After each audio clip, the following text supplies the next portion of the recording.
İslam'ın şartı? İslam'ın şartı?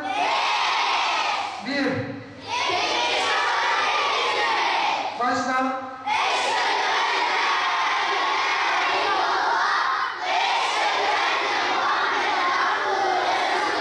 İki.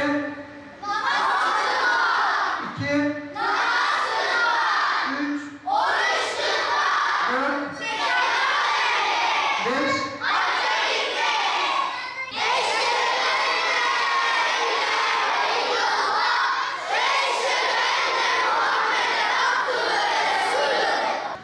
Elhamdülillahi Rabbil alemin.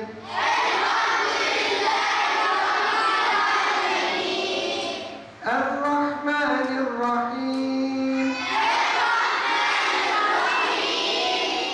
Maliki yevmiddin.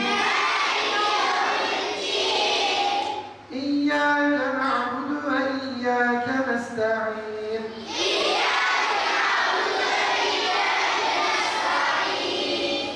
اهدنا الصراط المستقيم صراط الذين أنعمت عليهم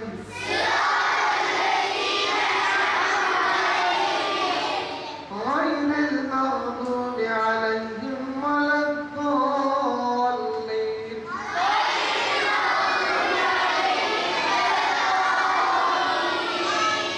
أعوذ بالله من الشيطان الرجيم. بسم الله الرحمن الرحيم. إن الذين كفروا سواء عليهم أنذرتهم أم لم تنذرهم لا يؤمنون.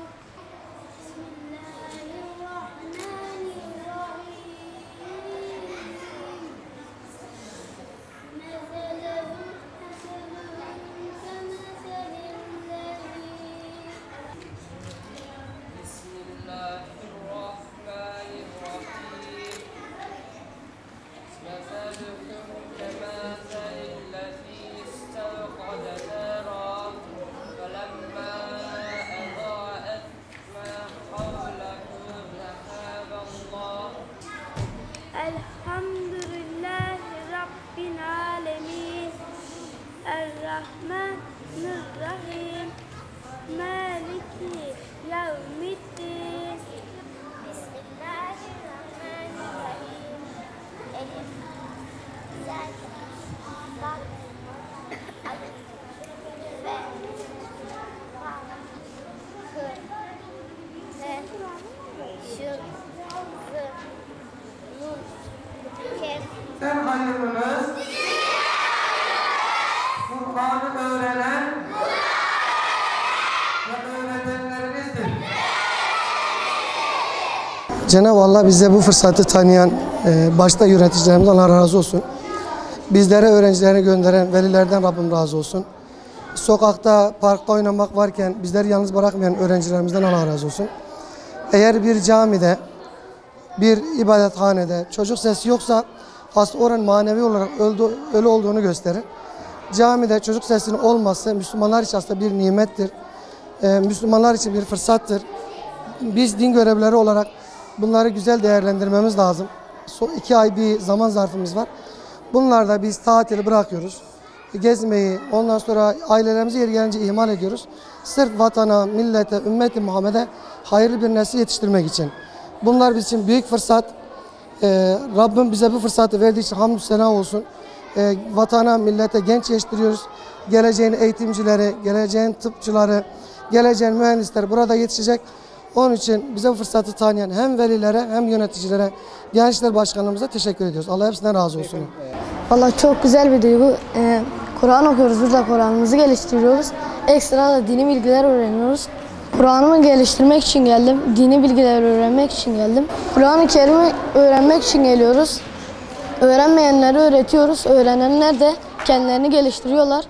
Dini bilgiler öğreniyoruz. Mesela öğrenmediklerimizi burada öğreniyoruz. Okulda da bu bilgileri Kur'an dersleriyle, din kültürü dersleriyle de pekiştiriyoruz.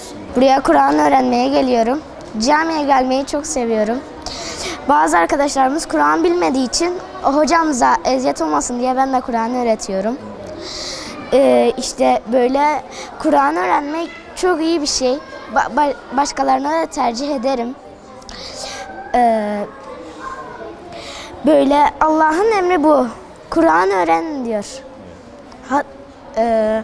Hatta Kur'an-ı Kerim'de Alak suresinin ilk baş ayetinde oku, yaratan Rabbinin adıyla oku.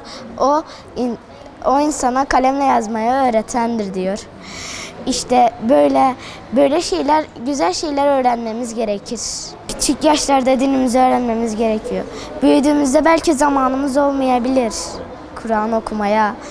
Sonra işte böyle güzel şeylerle şey yapmamız gerekiyor. Böyle kötü huylarla uğraşmamalıyız.